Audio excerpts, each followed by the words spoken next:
Pak Bonatua dan kuasanya meminta kami untuk mengoreksi peraturan KPU, nggak di sini tempatnya, Pak. Bapak datang ke Mahkamah Agung. Coba dipikirkan serius, apakah akan terus dengan permohonan ini atau akan pindah ke tempat lain. Itu beberapa hal ya, tambahan dari saya. Pertama, ini di luar soal identitas, itu cukup identitas diri saja di halaman awal itu. Jadi pada prinsipnya permohonan pengujian undang-undang itu kan cuma 4 bagian. 1, soal kewenangan mahkamah. Kalau identitas itu udah pastilah di awalnya. Yang kedua soal legal standing. Yang ketiga alasan-alasan permohonan atau petitum. Yang keempat aposita. Yang keempat apa yang dimohonkan untuk diputus, yang sering disebut dengan petitum. Nah itu pokoknya yang ada dalam permohonan di Mahkamah Konstitusi. Nah tapi sebelum saya menguraikan satu persatu, saya hanya mau mengingatkan kepada pemohon dan kuasanya bahwa berdasarkan pasal 24C ayat 1 Undang-Undang Dasar 45, nanti tolong dibaca lagi oleh pemohon, terutama kuasa hukumnya. Pasal 24C itu mengatakan kewenangan Mahkamah Konstitusi itu hanya menilai undang-undang terhadap undang-undang dasar. Nah kalau ada yang lain perpu. Nah di luar itu enggak. Jadi kalau Pak Bonatua dan kuasanya meminta kami untuk mengoreksi peraturan KPU, enggak di sini tempatnya, Pak. Bapak datang ke Mahkamah Agung. Kalau Mahkamah Konstitusi itu clear ditentukan oleh konstitusi, undang-undang terhadap undang-undang dasar. Nah oleh karena itu, coba dipikirkan serius, apakah akan terus dengan permohonan ini, atau akan pindah ke tempat lain. Nah itu yang paling penting. Jadi ini kalau tidak berada dalam kewenangan mahkamah, maka mahkamah akan menyatakan bahwa ini tidak memenuhi syarat formil. Itu yang perlu, karena targetnya pemohon ini kan jelas ini, apa yang ada dalam peraturan KPU kan. Kalau undang-undang itu ya normanya umum, abstrak, dan bahkan telah beberapa kali diuji. Kalau yang mau saudara-saudara persoalkan itu adalah peraturan KPU, nah itu bawa ke Mahkamah Agung, bukan Mahkamah Konstitusi. Karena konstitusi kita memang membelah secara jelas, kalau di bawah undang-undang itu kewenangannya Mahkamah Agung. Itu clear. Itu yang pertama. Yang kedua, di bagian awal permohonan itu berkenaan dengan kewenangan mahkamah.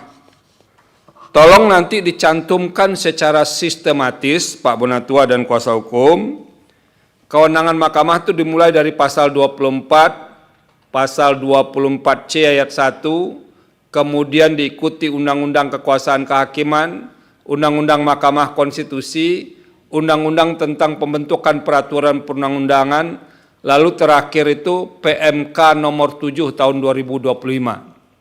Nah itu semua harus Bapak konteskan kalau yang diuji itu adalah undang-undang atau bagian tertentu dari undang-undang. Karena yang diuji adalah norma atau pasal sekian dalam undang-undang, sehingga Mahkamah Konstitusi berwenang untuk menguji permohonan ini. Menguji dan memutus permohonan ini. Kalau itu, nah makanya tadi saya katakan, peraturan perundang-undang di bawah undang-undang itu bukan kewenangan Mahkamah Konstitusi. Itu harus clear itu. Karena itu menyangkut kompetensi absolut pengadilan. Kompetensi absolut Mahkamah Konstitusi adalah undang-undang terhadap undang-undang dasar. Itu satu yang harus diperbaiki. Yang kedua, soal legal standing, tadi 2 hakim panel sudah menjelaskan juga. Legal standing itu ada syarat-syaratnya. Pertama, kalau ini adalah perseorangan warga negara Indonesia, itu sudah jelas dibuktikan dengan KTP. Lalu yang harus dibuktikan adalah mengapa norma atau pasal yang dimohonkan pengujian itu merugikan hak konstitusional pemohon, atau setidak-tidaknya berpotensi merugikan hak konstitusional pemohon yang dalam batas penalaran yang wajar dipastikan akan terjadi. Jadi kalau dia potensial, itu dalam batas penalaran yang wajar dipastikan terjadi. Jelaskanlah misalnya, karena yang di sini yang dimohonkan adalah pasal 169 huruf R misalnya. Mengapa pemohon dirugikan? Harus dibuktikan ke Mahkamah Konstitusi. Sebab kalau tidak bisa membuktikan itu, permohonan itu berhenti sampai di legal standing, NO jadinya. Dalam kapasitas apa pemohon dirugikan atau potensi dirugikan dengan berlakunya norma ini? Itu harus dijelaskan, harus ada buktinya. Nah, itu yang soal legal standing. Itu yang saudara nanti lihat bagaimana mengkonstruksikan legal standing. Itu yang kedua.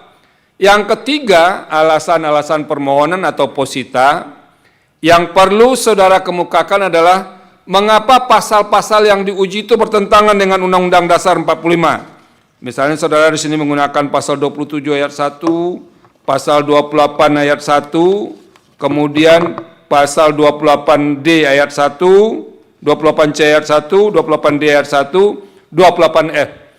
Jelaskan mengapa pasal 169 huruf R itu bertentangan dengan pasal 27 ayat 1. Lalu dijelaskan juga mengapa dia bertentangan dengan pasal 28C ayat 1. Mengapa bertentangan dengan pasal 28D ayat 1. Mengapa bertentangan dengan pasal 28F.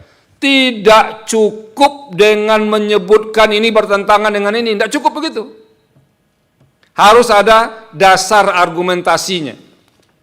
Karena yang akan kami nilai adalah argumentasi yang menyatakan pasal itu bertentangan dengan Undang-Undang Dasar. Itu yang akan dinilai oleh Mahkamah. Jadi bisa dengan menjelaskan secara sosiologis, secara politis, perbandingan, menggunakan putusan-putusan pengadilan termasuk putusan Mahkamah Konstitusi untuk menjelaskannya. Nah, itu yang akan kami nilai. Nah, yang terakhir ini soal posita sudah, petitum. Petitum di Mahkamah Konstitusi itu spesifik. Jadi petitumnya itu harus menyatakan norma yang diuji itu bertentangan dengan Undang-Undang Dasar 1945 dan harus dinyatakan tidak memiliki kekuatan hukum mengikat kalau pasal itu mau dihapus semuanya. Tapi kalau pasal itu mau dimaknai, dinyatakan bahwa pasal X dalam undang-undang nomor sekian, tambahan lembar negara dan segala macamnya itu dilengkapi, bertentangan dengan Undang-Undang Dasar 45 dan tidak memiliki kekuatan hukum mengikat sepanjang tidak dimaknai. Itu kalau maunya pemaknaan. Jadi kita tidak mau menghilangkan pasal itu, tetap mempertahankannya tapi memberikan makna baru. Nah, kemukakanlah apa makna baru yang diinginkan. Jadi karena apa? Karena di permohonan saudara itu tidak lazim. Misalnya menyatakan bahwa pasal 169 huruf R Undang-Undang 17 tahun 2017 tentang pemilihan umum sebagaimana diubah dengan Undang-Undang 7 2003 tentang bla bla. Nah, ini enggak ada apanya, lembaran negara, tambahan lembar negaranya terus cantumkan. Bertentangan dengan Undang-Undang Dasar Negara Republik Indonesia 1945 sepanjang tidak dimaknai. Apa makna yang dimintakan itu? Nah, itu dicantumkan. Nah, itu apanya? Tidak boleh misalnya di sini memerintahkan kepada KPU. Kami nggak bisa memerintah KPU dalam hal pengujian undang-undang. Kalau dalam sengketa pilkada, sengketa pileg, sengketa pilpres, itu kita bisa memerintah KPU. Melakukan pemungutan suara ulang kah, melakukan pemilihan ulang kah, melakukan rekapitulasi ulang, dan segala macam itu bisa. Termasuk misalnya membatalkan mendiskualifikasi dan mencari calon baru, itu bisa. Tapi kalau dalam pengujian undang-undang nggak bisa. Apalagi memerintahkan panitera Mahkamah Konstitusi untuk memuat putusan ini. Nah, nanti tolong dipelajari bagaimana mengkonstruksikan. Lalu apabila mahkamah berpendapat lain, mohon putusan yang seadil-adilnya, ex aequo et bono, berhenti di situ, tidak perlu ada penutup. Bisa dipahami? Oke, terima kasih. Download Tribun X sekarang, menghadirkan lokal menjadi Indonesia.